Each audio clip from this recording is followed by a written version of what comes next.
Mi papá se llama Carlos. Él fue sentenciado a 20 años de prisión. Y al momento de los hechos por los cuales se lo juzga, tenía un mes de antigüedad en el ejército.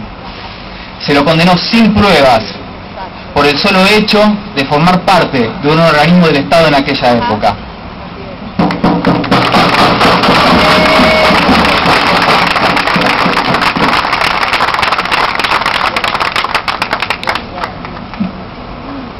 Hola, mi nombre es Federico de Cándido y mi papá se llama Luis Armando de Cándido. Él está detenido hace más de 10 años en la provincia de Tucumán.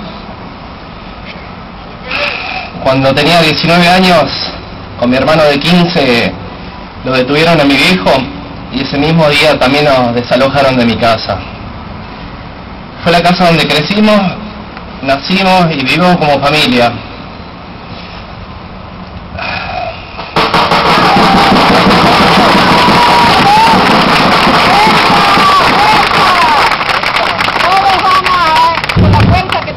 Es bastante difícil esto.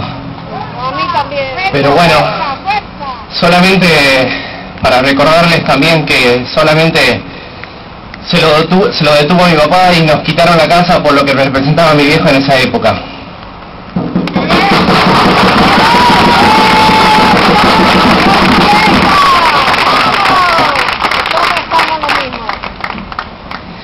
Hola, soy Analía Manzanelli.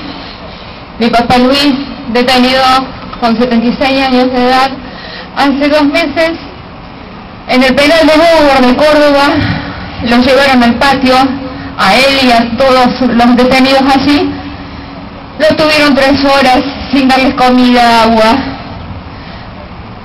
sometiéndolos cuando volvieron a sus celdas a una feroz requisa en la cual encontraron todo tirado, todo desparramado y con muchos problemas de salud.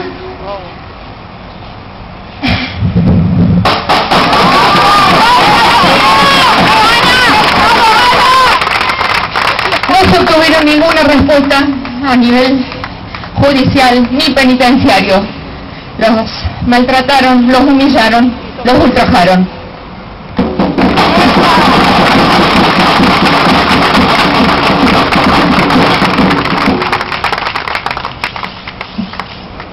Hola, mi nombre es Karina Luis, soy de Mendoza. Mi papá Juan Carlos, de 73 años de edad, está detenido desde hace aproximadamente 2 años. En ese momento fue trasladado a la capital mendocina y alojado en los calabozos del servicio penitenciario. Permaneció allí durante 4 días sin poder asearse, sin poder estar al aire libre, sin poder bañarse y sin tener contacto con su familia. Fue prohibido el ingreso de mi madre y de mi padre, y de mi hermano, perdón. Es decir, que siendo meramente un acusado, estuvo prácticamente incomunicado.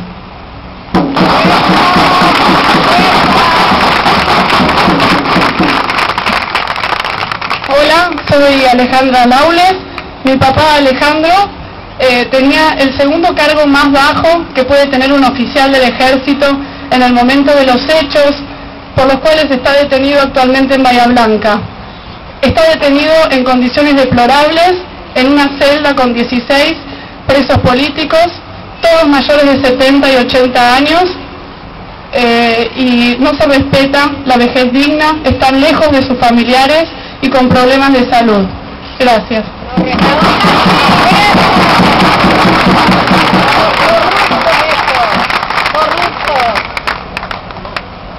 Hola, buenos días. Mi nombre es Fabiana Lucero, soy de Santa Rosa, La Pampa. Mi papá se llama Luis Horacio Lucero, es un policía retirado de mi provincia. Al momento del hecho que se le imputa, que es un único hecho, él tenía solo 25 años de edad y la jerarquía más baja del escalafón policial. Con esto queda claro que él no tenía ningún poder de decisión. En La Pampa están siendo también muy duras las condenas que han hecho en el año 2010, y las causas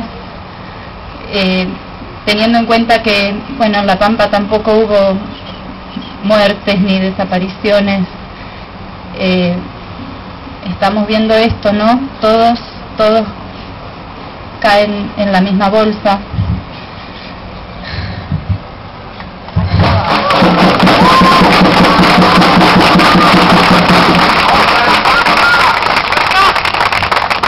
Con mucha gente que nos acompaña.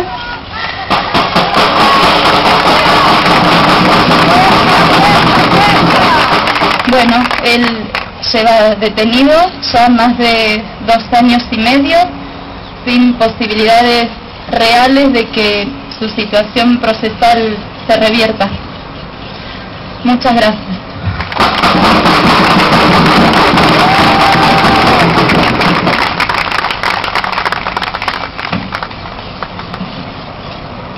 Hola, mi nombre es Martín Nosoni, mi papá era fiscal general en Resistencia y está siendo acusado por un caso que ya había sido sobreseído.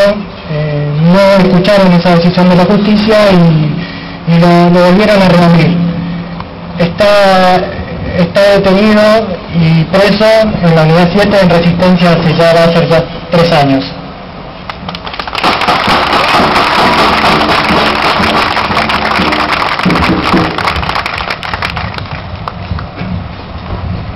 Hola, soy Ricardo Nicolás, mi abuelo Cayetano Fiorini, con 84 años, estuvo 2 años preso, lejos de su familia, en Santiago del Estero.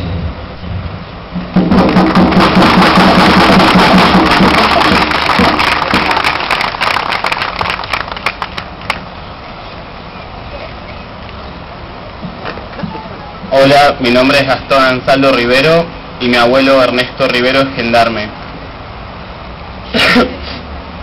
Al momento de los hechos por los cuales él fue detenido tenía 27 años. Durante el juicio oral al cual fue sometido en Tucumán durante más de 1 año, lejos de su familia, no pudo hacer preguntas a los testigos ni defenderse eficazmente.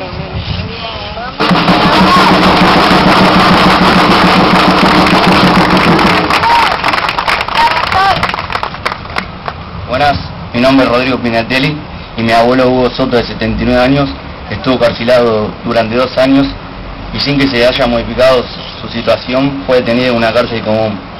En el juicio oral que se llevó a cabo en Tucumán fue condenado a la pena de 15 años sin ninguna prueba concreta que lo haya señalado como autor de algún delito.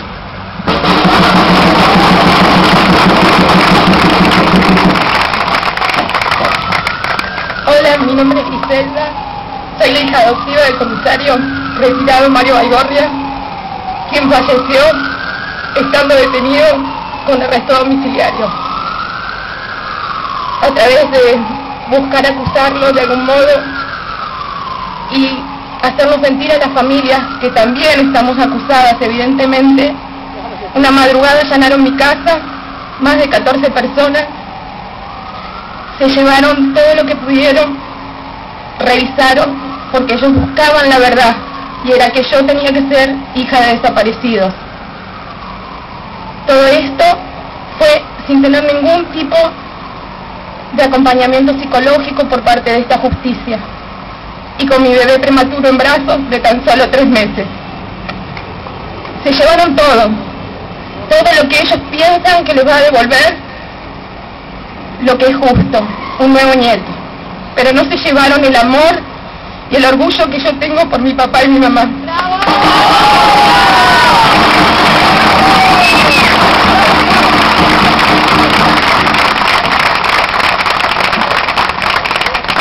Buen día, mi nombre es Juan Manuel Díaz, soy el hijo de Carlos Alberto Díaz, que lleva más de 11 años detenido en el penal de Bower, Córdoba, y por el tiempo que lleva detenido y por haber cumplido la pena máxima de cadena perpetua del mes pasado, él debería poder acceder a lo que serían salidas transitorias o a otro régimen de tratamiento para su reincorporación a la sociedad, y él ya hace más de 3 años que está esperando una respuesta de la justicia que lo ponga en este lugar, que le dé la posibilidad de salir aunque sea algunas horas a trabajar y reinsertarse en la sociedad sin odio, y como lo hizo durante tantos años después de haberse retirado. Muchísimas gracias.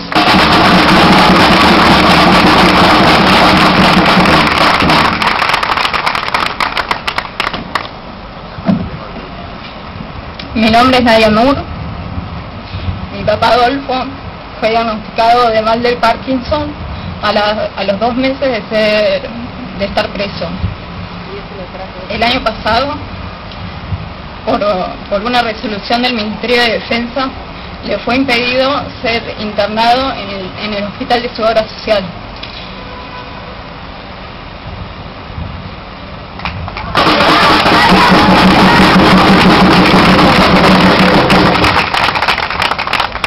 Lo trasladaron 38 días desde el penal de Seiza hasta un hospital de 11.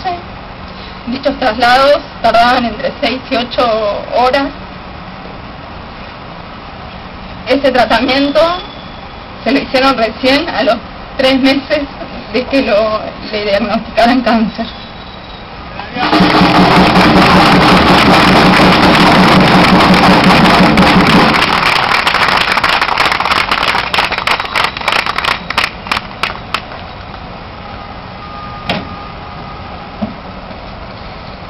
Buenas, mi nombre es Juan Martín Guevara, mi viejo Aníbal Alberto Guevara. Lleva 8 años de prisión efectiva.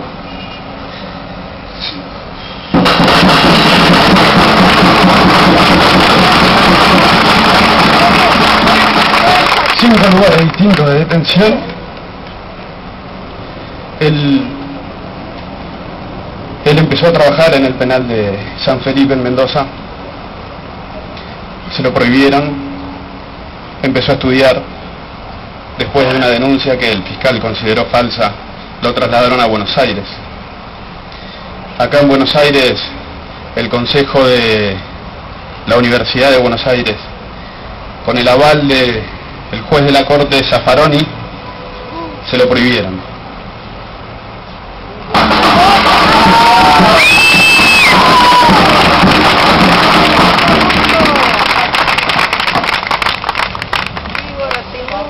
Hola, mi nombre es Magdalena Acuña Ferrer, soy de Rosario.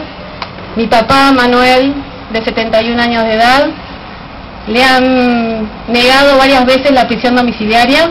Él tiene problemas cardíacos, se puede morir en cualquier momento. Es una bomba de tiempo.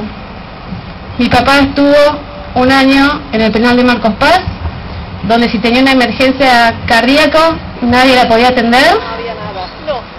Hace unos meses está en el hospital de Seiza, donde no hay un médico cardiólogo a las 24 horas, y el hospital más cercano no tiene servicio cardiológico.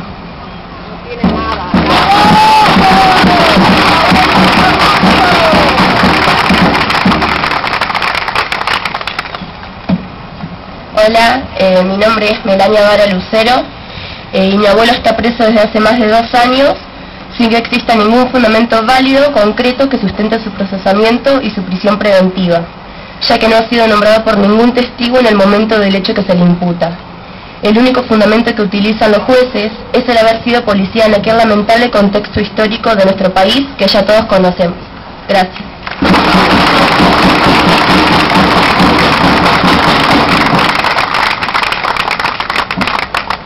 Yo soy Ricardo Senyán, mi padre, militar y abogado, a los 85 años fue detenido, cardíaco, con mal de Alzheimer y paralítico de las piernas, con 7 informes médicos forenses que lo declaraban incapaz para asistir a juicio.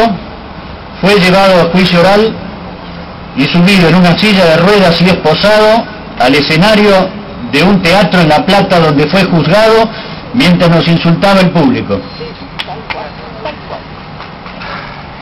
A los 90 años, 6 años después de estar detenido por existir peligro de fuga. Según los jueces, le fue revocada la detención domiciliaria y lo enviaron al penal de Ezeiza.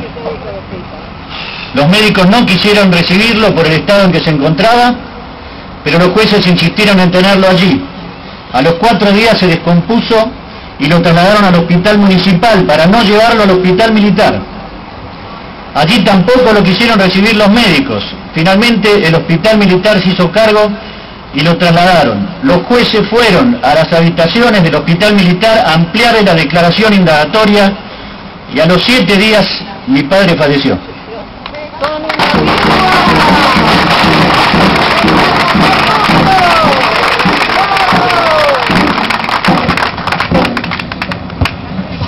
Estamos aquí para decirles que en un enfrentamiento entre hermanos no existe la victoria.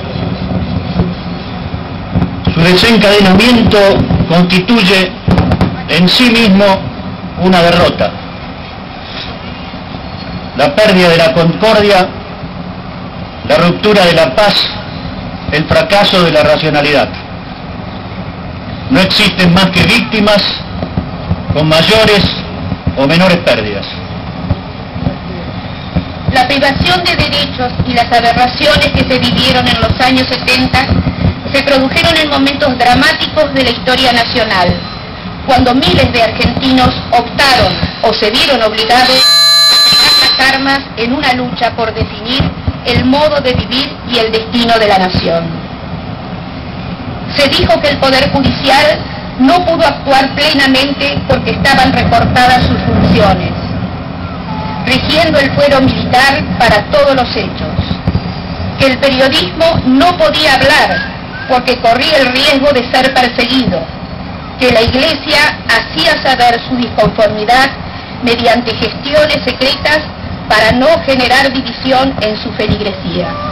¿Qué excusa tenemos ahora, 40 años después, en democracia, para que las leyes no puedan regir para todos los ciudadanos? ¿Qué excusa tenemos ahora para volver a consentir en silencio la ilegalidad? Los únicos presos con más de 70 años que tiene el Servicio Penitenciario Nacional son nuestros presos.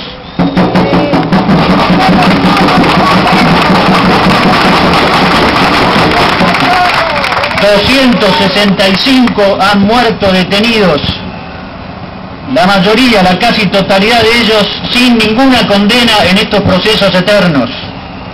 ¿Cuántos muertos más, cuántos tormentos más debemos soportar de una justicia convertida en brazo de una venganza eternamente insatisfecha?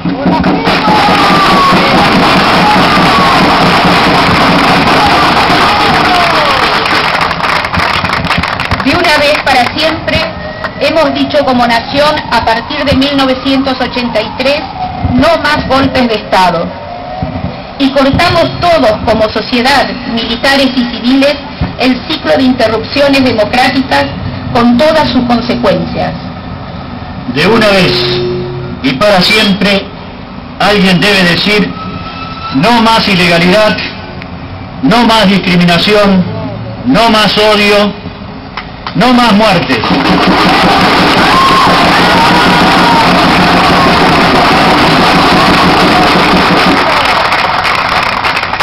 Porque si las generaciones que nos precedieron decidieron abandonar la legalidad para alcanzar los ideales con los que soñaron, somos nosotros ahora quienes debemos entender que no podremos alcanzarlos sin cumplir la ley, sin volver a respetar los derechos y garantías de los demás, aún los de aquellos que se sitúan en veredas opuestas a nuestro pensamiento.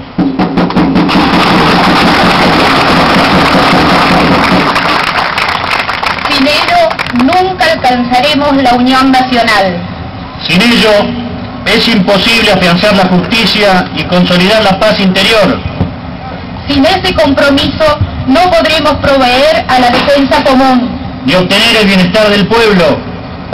Si no respetamos la ley, jamás habremos de asegurar los beneficios de la libertad para nosotros y todos los hombres que habiten nuestro suelo. El direccionamiento político, la discriminación y la privación de derechos hacen de estos juicios una aberración para el Estado de Derecho, una vergüenza para la democracia y para los ideales de los argentinos.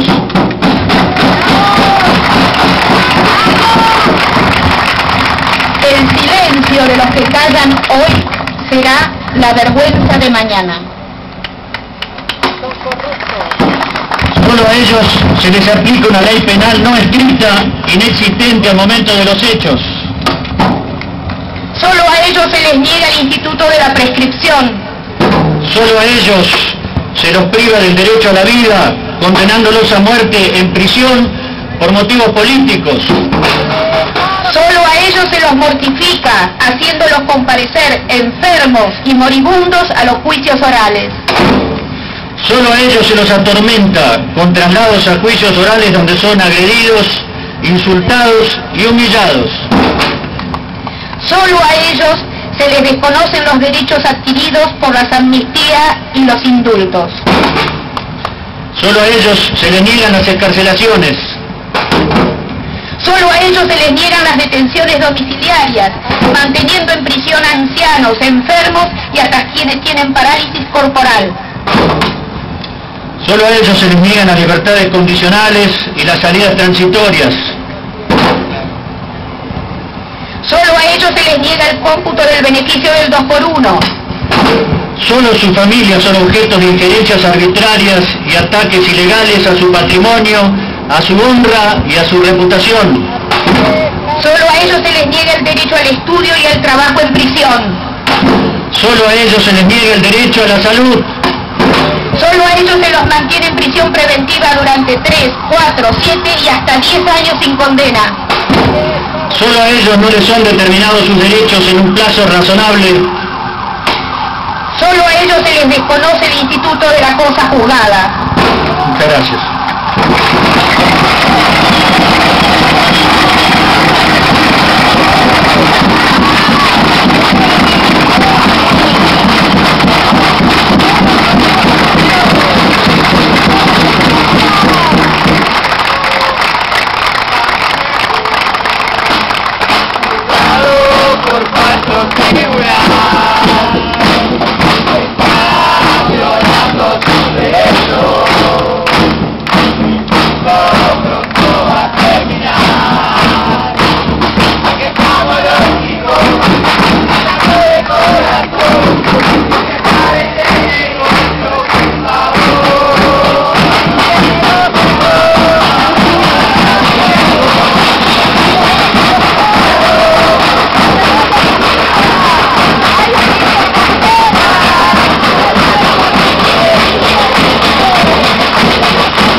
Valeria Güemes, hija de preso político.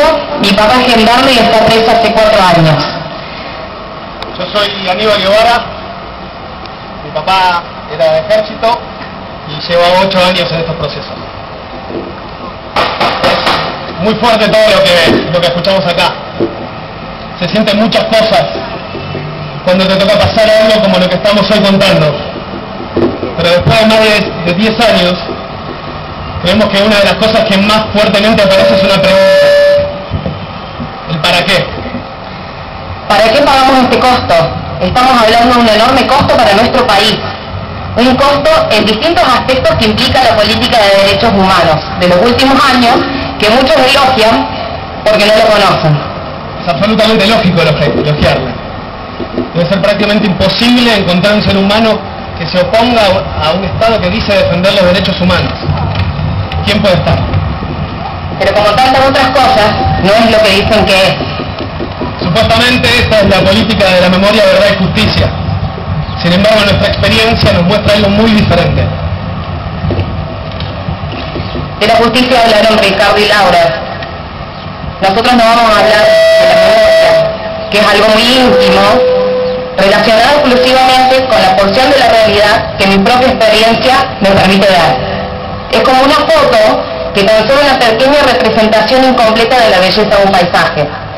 Al respecto, solo podemos decir que es un cimiento muy débil como para que este gobierno o un Estado base sus políticas. A la memoria, sea de quien sea, le falta el rigor científico y la ecuanimidad, que solo asegura analizar la relación de las diferentes experiencias desde las distintas visiones. Es lo que se logra con un estudio serio y profundo de la historia. Hace poco escuchamos un pensador decir que hay cultura no donde hay experiencia, sino donde la experiencia puede ser pensada. Que somos la interpretación que hacemos de esa experiencia. Y es aquí donde pagamos el costo más alto, el costo de la verdad, el costo de la historia. Hemos perdido una valiosa oportunidad de pensar todo de vuelta. Lamentablemente no existió política alguna que fomente la aparición de las verdades de la gente que vivió en los años 70, mucho menos de verdades reflexivas. Completar aquella foto con las vivencias y sentimientos que tuvimos al atravesar ese paisaje. En más de 10 años de juicio no se consiguió una sola verdad que no hubiese estado ya en el informe de la CONADEP o en el juicio de las juntas. Todos los testimonios que hay en los juicios o son iguales o inclusive son los mismos que aquellos. Nadie involucrado en los juicios actuales demostró interés en voces nuevas, en comparar distintas verdades. Es la misma razón por la que les prohibieron estudiar en los planes universitarios del servicio penitenciario. Como dijo Héctor Leis en el documental El Diálogo, les prohíben estudiar porque lo que les están prohibiendo es hablar. La persecución penal indiscriminada y desmesurada, la persecución con fines políticos, generó nuevas víctimas, ha obturado la reflexión y obligó al silencio de los imputados, porque total, digan lo que digan, hayan actuado como hayan actuado, son todos condenados.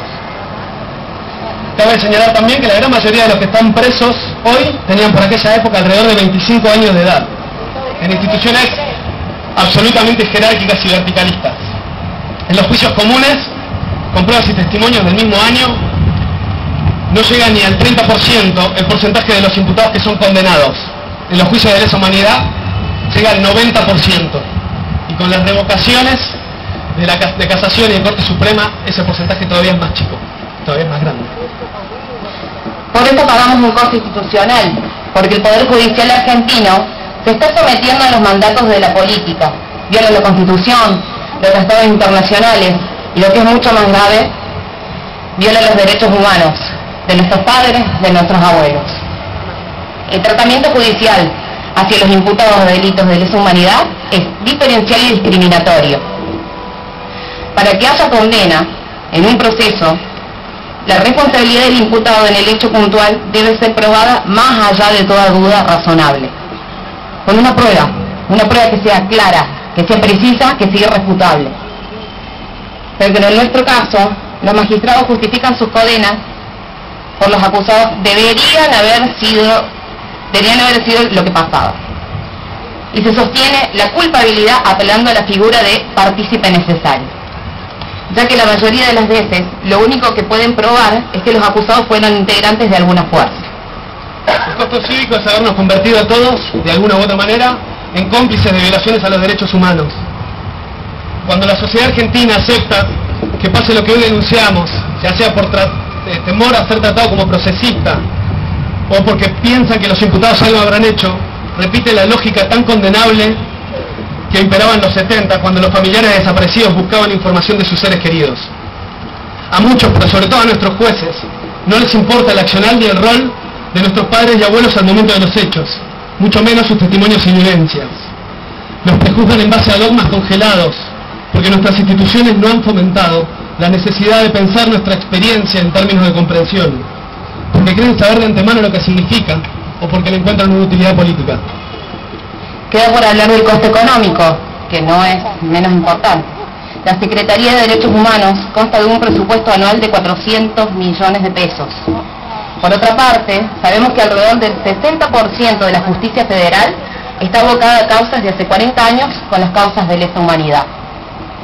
Ese 60% no solamente es un porcentaje altísimo de las estructuras de la justicia federal, que no se está ocupando de delitos actuales como la corrupción, el narcotráfico, sino que equivale justamente al 60% de los 9.200 millones de pesos de presupuesto de esta institución.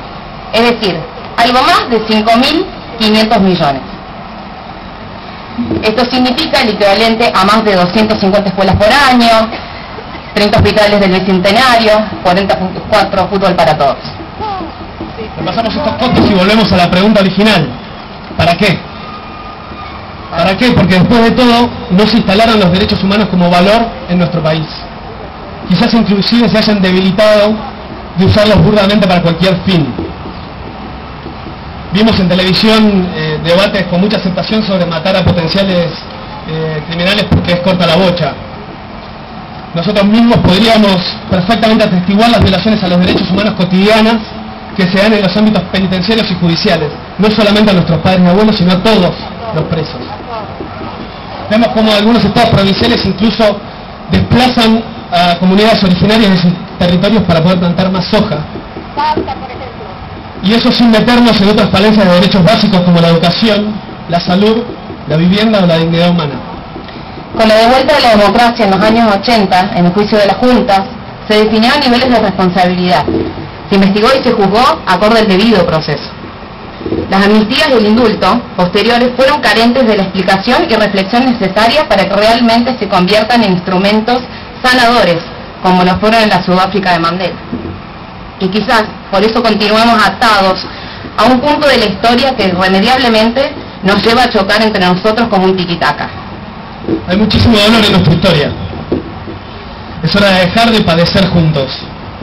Veamos aquellas cosas que tenemos en común, porque tenemos que lograr una posibilidad de reconciliación, que no es otra cosa que trabajar juntos por encima de las diferencias para lograr un futuro mejor. Gracias a que se mantienen unidas y se mueven de manera conjunta, millones de gotas forman un mar. Nuestros padres no están solos, nosotros somos los hijos y nietos. Acá están grandes amigos, sus camaradas y familiares.